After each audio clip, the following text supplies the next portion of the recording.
Hi, I'm Steve from 2Cat Media and welcome to another video. In fact, welcome to the channel in general. Welcome, my friends. In today's video, we're going to do a short video, hopefully, on the 7 most common issues and possible fixes for your drone, the Holystone 720E. Now, these 7 issues are the most common types of issues that I tend to encounter through either comments on my videos, on Facebook groups, or on forums, etc. And the most kind of common questions from new people coming into this particular drone and maybe aren't aware how to set it up correctly or how to overcome particular problems. So rather than contacting customer service straight away, maybe try these fixes, and if they don't work, then maybe contact them after that, but at least you've tried, okay? So issue number 1 is the SD card. One of the most common questions, this is not in a particular order, but one of the most common questions is, Steve, I can't see the files on my SD card. Okay, so if you can't see the file at all on your SD card, try taking the SD card out, turn the drone off, take the SD card out and put it in your computer and see if you can see them on there.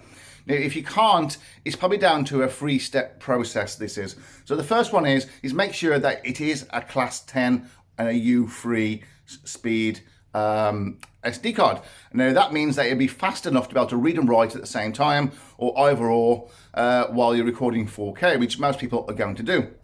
Now, you don't have to have a 128 gigabyte SD card. Any size will do, and also make sure that you have some kind of a branded SD card as well. The last thing you want to do is to film some great footage and then you lose it, basically, it gets corrupt, okay? So make sure you've got a branded SD card and it's class 10. Step number 2 is to make sure that you are formatted correctly, okay? So make sure you take your SD card out. You can format it in the Affiliate Go app. However, it doesn't like to do it properly the first time. So my advice to you is to take it to a computer if you can and stick it in an adapter, stick it in there, go to My Computer or to your file system, find that particular drive, right click on it, format, quick format, and try and format it in the exFAT partition formatting process. And when you do that, it will normally work. If you haven't got access to exFAT, then FAT32 should be fine. But what you don't want to do is use NTFS, as that's not the greatest compatibility at all with that drone. But by simply formatting it on your computer, you can normally sort out most issues and problems. Okay, issue number 2 is, I can see my files now, Steve, but I can't play my files. It says .part file or etc, etc. Okay, so you've got past the point of you can't see your files. We sorted that out. We've reformatted, we've changed the SD card, and we're happy we can see the files. Great. Issue number 1 complete. But now issue number 2, you can't play your files. This can be down to either the app may not want to take it out of the drone, turn it off, take it out of the drone, try it on the computer or your mobile phone if you're able to, and see if they play on there. It might just be that the app is playing up itself or your phone. Don't worry about it. If it works, great, and it's just that. And you can always just take out the SD card and play. The other issue is generally going to be that people turn off the drone after landing prior to stopping recording. So what you don't want to do is stop your recording after you've turned off your drone, because by doing so, that drone now is not able to finalize that particular video file, and therefore it will not normally work at all. Okay, so you can't finalize it, so you're going to lose out on that footage. I've done this several times myself, so I am no angel at all, and I sometimes don't take my own advice because we're just too busy trying to do stuff, aren't we, or panicky. So don't worry about that. So just turn off your video recording first and then turn off your drone, and then you should hopefully sort out that issue. Okay, so issue number 3 is where people can't connect their mobile device to their drone. They can't see an image coming through. Now, sometimes they can see the Wi-Fi connection, they can see the Holystone Wi-Fi connection, but they can't access it or nothing at all. Now, the most common thing to this is that their phone is just not compatible. Some of the cheaper end of the Samsung markets, like the J6s or the A whatevers, they tend to have an issue, not always, but tend to have an issue. And even if their specification is that they can access and use the 5.8 gigahertz Wi-Fi or the 5 gigahertz Wi-Fi, but it just won't allow it to happen for some reason. So go to your phone specifications, just Google it, and just make sure that it is 802.11 AC, and that's the new Wi-Fi, well, say new, or the new as opposed to the old Wi-Fi 5 it is now. It's called the Wi-Fi 5, which is like a faster Wi-Fi. So make sure that it's compatible, and if not, just go and try a friend's phone who's got quite a more, maybe a phone in the last couple of years. Go and try theirs. I believe it does work on iPhone 6 or 6S and upwards, so just go and try one of those as well. iPhones should generally not have as much of an issue as maybe some of the Android phones may, but if you've got quite a modernish phone around the midpoint, you should be absolutely fine. Worst case scenario, just go and buy a second-hand phone for like £50 if you can afford it, and just to use as an FPV. It doesn't have to have internet connection as long as you've got that and it's got Wi-Fi on it. Worst case scenario is that your Wi-Fi module inside the drone is a little bit knackered, and maybe then you just contact Holystone as regards that. But please do try the first option first, of just making sure, maybe check a friend's phone and just install the app on there, and just making sure that you can connect on a different phone before you contact customer services. Okay, so issue number 4 is that you can't fly out further than a few feet or a few meters, normally around 15 meters, give or take. Now, this is very, very common question for new people, and this is normally, the normal solution is going to be that you are in beginner's mode. It's very common. Don't worry about it if this is the case. Don't feel embarrassed, it happens.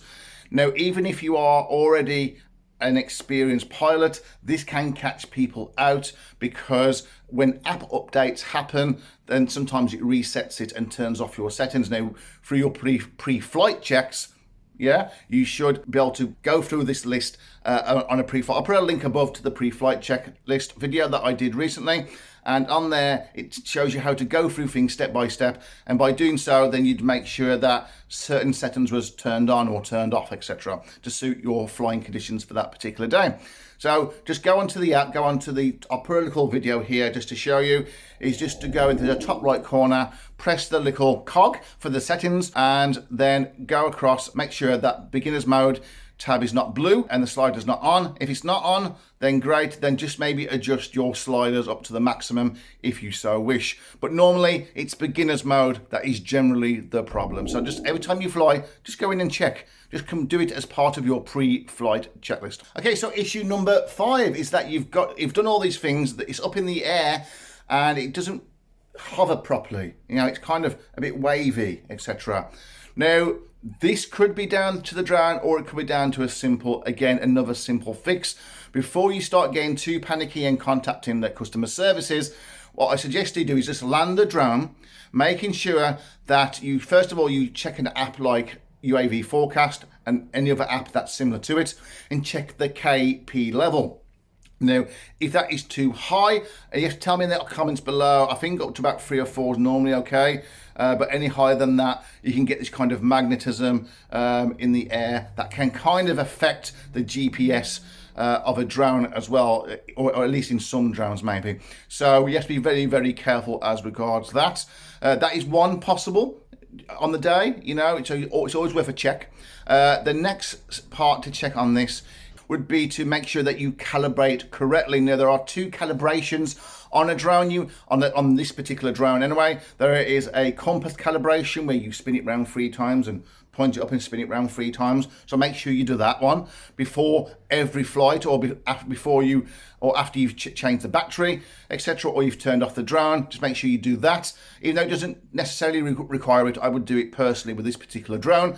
And also as well is the gyro calibration as well. Get on as flat, as level surface as you can, away from metal or too much metal, and press the correct configuration on the sticks, or do it via the app. They're both in there next to each other in the app, and I'll show you a little video as well where they are on the app. And all you got to do then is just do both of those calibrations, and then hopefully it should be okay. But you do want to make sure that you have enough satellites because the minimum is 7 satellites, and people sometimes get in a rush and just go straight up. But make sure as part of your pre-flight checklist that you have enough satellites. I would personally wait for around the 10 mark and then go from there and take off after your calibrations.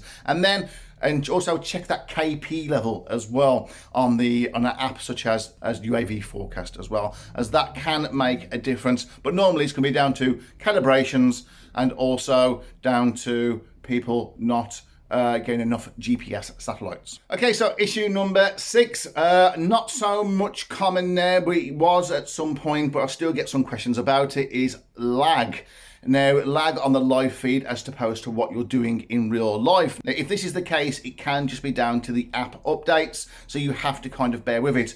One way to kind of get around this potentially is to download the alternative app, which is called MRC Pro, that is. Okay, now this is made by the same developer, so it's all nice and safe. It's just used on a different brand, which is still part of Holystone themselves. Now this is basically as Ophelia Go was back about 6 or 9 months ago, before they'd done some of these updates, which maybe caused some issues for some people. So just download that app and try it with that app as well. Always have both apps to hand before you're going to fly, and then any kind of issues, then maybe the other app may be a little bit more smoother for you. But if you continue to get issues of lag, then maybe contact Holystone if that doesn't work. Okay, so issue number 7, although not really an issue, is people say, is there a tripod mode? It's a bit too fast for me, it's a bit sporty, I'm new to drones, and that's absolutely fine.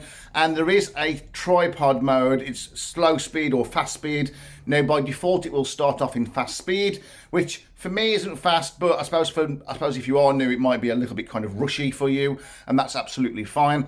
But you can change the speed by going onto the top right corner of your controller and pressing and holding that button, the same button that you use for your kind of your downward light.